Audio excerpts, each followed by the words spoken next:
on, dig into that soul, Chris. Come on, show the motherfuckers that you want this, partner. Show these motherfuckers that you get it. There we go. There we go. There we go. Make them combinations fast. Come on. Trust in your speed, son. He got that killer instinct. He know what it takes to get it done. 4 minutes. That's why it's easy training with him, because he trains so hard. In terms of my training in my camp, I love combat. I love testing myself. What's the word, Chris? Did some cardio earlier. No, Wednesday we got 12 rounds. 12 3-minute rounds. Inside the training camp, the energy is high as Chris Eubank Jr. sharpens his skills under the close guidance of his father, Chris Eubank. With the long-awaited Benn rematch approaching, the father and son are mixing old-school toughness with modern technique. Eubank Sr.'s discipline and mental strength are shaping Jr.'s preparation, turning this camp into a lesson in legacy and redemption. This is my first full camp in Dubai. I've actually, I've wanted to train out here more consistently for a long time. It's the perfect environment. The gyms are amazing, the nutrition, the food, the sun. As long as you don't get distracted with all the distractions of Dubai, I think it's an amazing place to kind of focus and hone your skills in the fight world.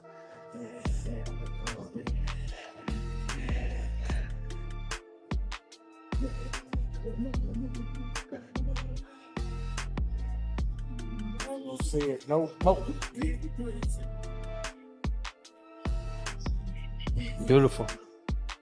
Beautiful. Work to roll. Work to roll. As the rematch between Chris Eubank Jr. and Benn gets closer, the atmosphere in Eubank's camp remains intense. Their first meeting at Tottenham Hotspur Stadium in April 2025 ended with Eubank Jr. winning a unanimous decision over Benn after a tough 12-round battle. Get into this fight and find his range, but find his range he did. They just exchanged the rounds one by one. Eventually Benn looked like he was slowing down, but he found a second wind and managed to take it back to Chris Eubank Jr., particularly just with really aggressive punches. Chris Eubank Jr. working the body, Benn trying to find that knockout punch.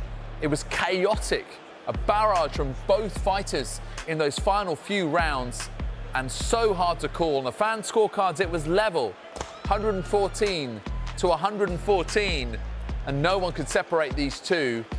But you heard it there, Chris Eubank Jr. wins, and not only does that on unanimous decision, but does it to inflict Benn's first ever. Eubank Jr. landed 367 of 912 punches, while Benn connected with 215 of 593 according to CompuBox. Even as the older and more worn fighter, Eubank Jr. came out on top. Still, the weight cut and dehydration issues surrounding him caused real concern. He missed weight by 0.05 pounds before the fight, received a fine, and was taken to the hospital after the match as a precaution. Now he enters the second fight as the favorite, looking to finish Benn clearly. Meanwhile, his father Chris Eubank Sr. remains proud but cautious, reconciling with his son while questioning if the rematch should happen under the same conditions.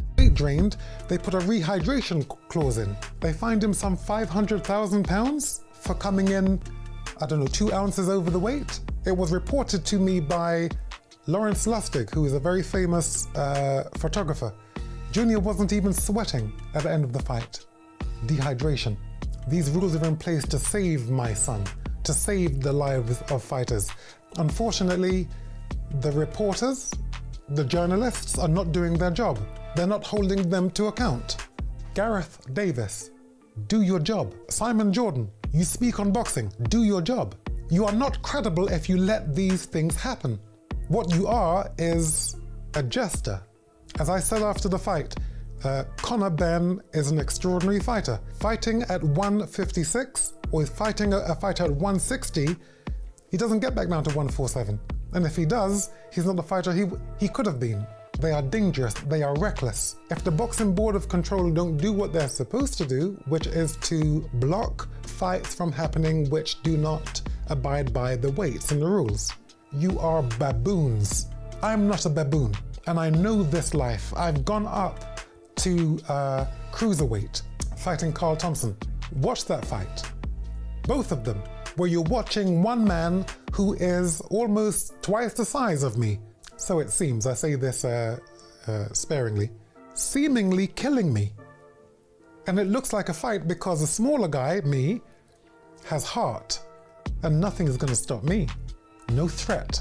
Nothing's going to stop me. I'm going to put a picture up of my eye. It looked like my eye was pregnant and giving birth. That's these promoters pulling me into a fight that I need for the money. So I say, no, I'll do it. But the Boxing Board of Control is not supposed to allow that to happen.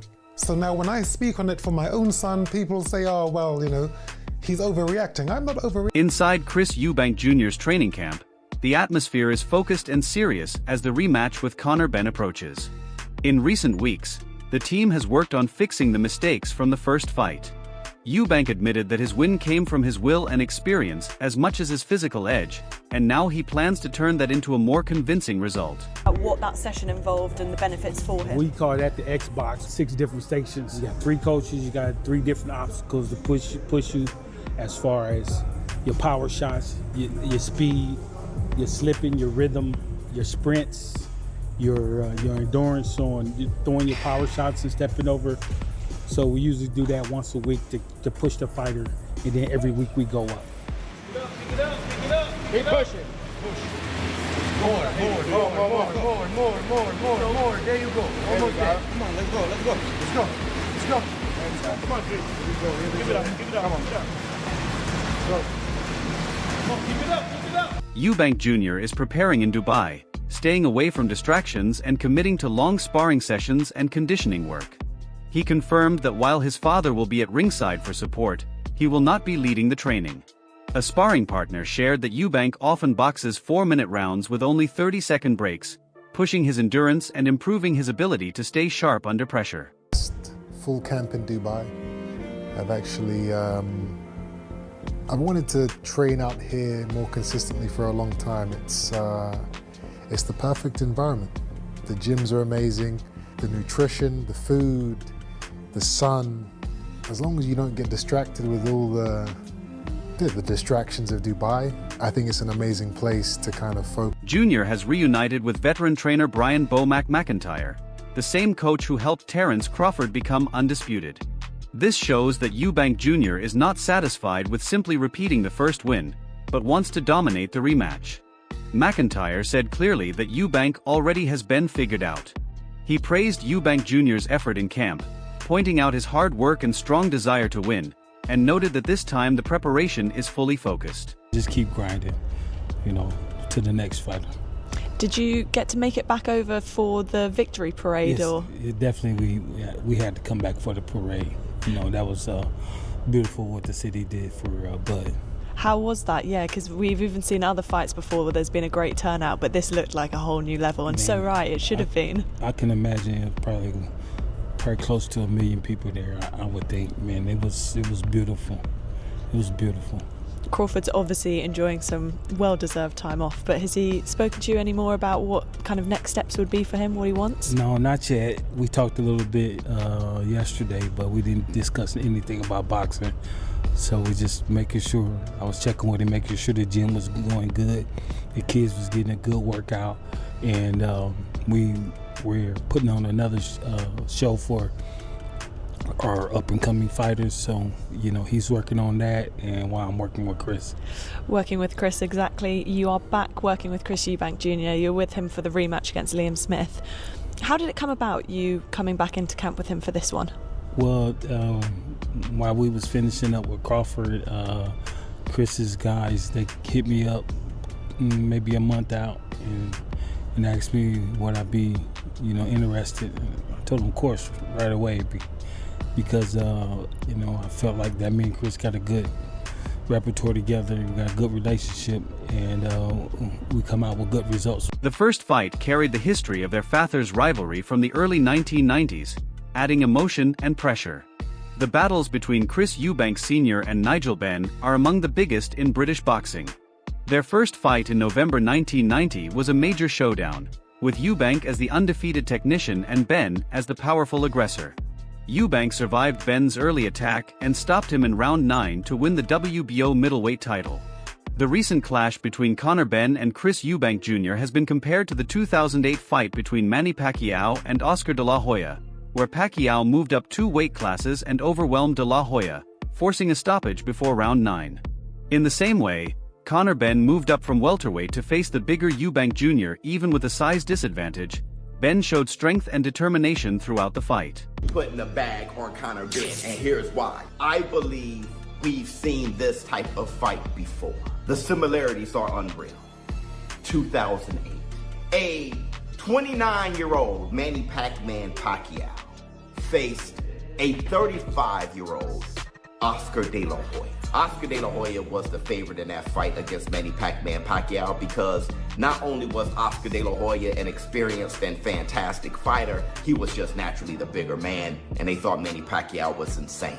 Chris Eubank Jr., as the bigger man and skilled fighter, people are seeing him as the favorite. And me too, I am predicting a Chris Eubank Jr. win. But where I'm going to put my money is going to be on Benn because of the history, the similarities of what we saw in 2008 with Manny Pacquiao and Oscar de la Hoya. No, Benn is no Manny Pacquiao, but don't get it confused. Chris Eubank Jr. is definitely. Fraser Clark gave his thoughts on the hard fight between Chris Eubank Jr. and Benn, saying the right man won. He praised the heart and effort both fighters showed. Clark highlighted how important these high-level matchups are for British boxing, and how both men earned respect with their performance. Despite earlier concerns, Eubank Sr. made a surprise entrance during the undercard, reaching the stadium to support his son. His arrival energized the crowd of 65,000 fans. Nigel Benn, father of Benn, also attended and welcomed Senior's presence as a positive moment for both families. Thanks here as well, sir. You turned up to support your son. What a night. Well, you know, I was always going to be here for my son, irrespective of what you thought. I mean, it's a show. So suspense is part of the game. Now, the performance, championship rounds, standing toe-to-toe, the credit I'm going to give to Conor. I told you he was a superior fighter, but he shouldn't be fighting at 160 or 156. He's a 147 fighter. What couldn't he do around the world? He's been destroyed by the people who are handling him, and they have to be brought to account. Do your job. Do your job. Do your job. It's great to see you. Thank you. Chris Eubank Sr. has strongly warned that his son Chris Eubank Jr. was pushed into a deal by promoters that valued money over his health and career. He says they forced him into a strict 160 pounds limit and added a harsh rehydration rule, ensuring he entered the ring drained. Senior believes those terms had nothing to do with protecting his son and were designed only to create a show that increased ticket sales and streaming numbers. He lost. What couldn't he do at his proper weight, fighting a man of his size? Let me tell you what Junior did. He took away all the sweeties from everyone. They fined him, they blocked him on rehydration, they tricked him on weight. Once you're bringing him down to 160, he's 35 years old. He's a man, he's a big man. He'll do it because he's a warrior, but he shouldn't do it. But he's not going to listen to anyone. If he's not going to listen to me, he's not going to listen to anybody else. So the rematch is, Junior, you have everything, you're rich.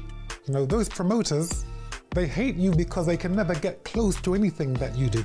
The analogy I will use, they're looking at you like you're a rocket, you've taken off, all the fuel burners and tanks have fallen back to Earth, and you are now in space.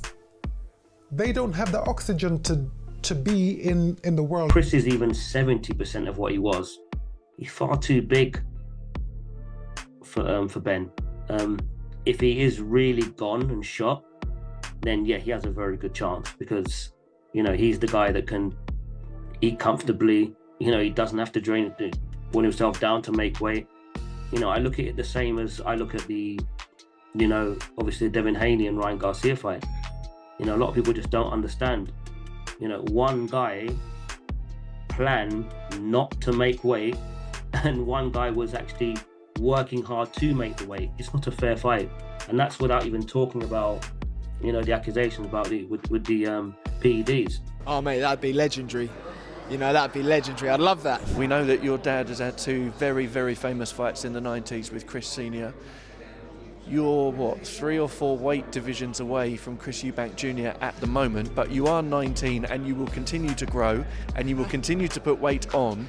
What chance of you fighting Chris Eubank Jr. at some point in the future? Oh, mate, that'd be legendary.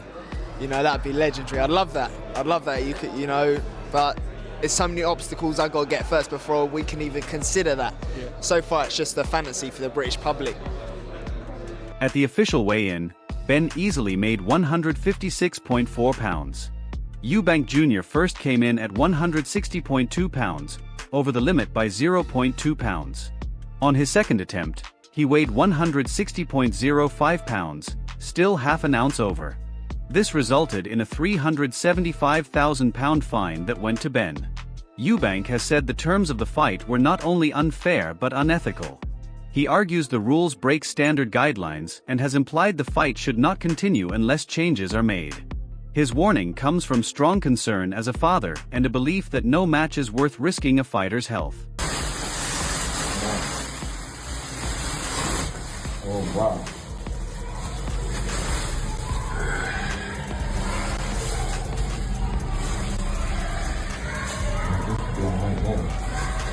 We are going to win.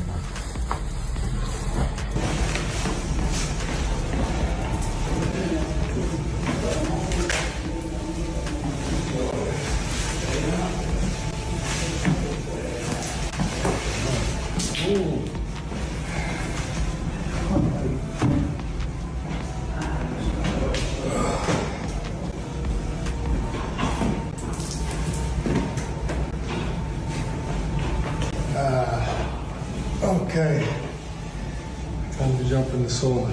Now the fun begins. Or 8 pounds? You better watch out, dreadlocks. You better watch out, because we are come for you. Oh, sorry. It's my mother's tongue again. It comes through. You'd better watch out, because we're not playing. We're real, and we are a terror. The procedure will be parliamentary. What are your thoughts on Chris Eubank Jr.'s intense training under his father's guidance? Share your opinion below.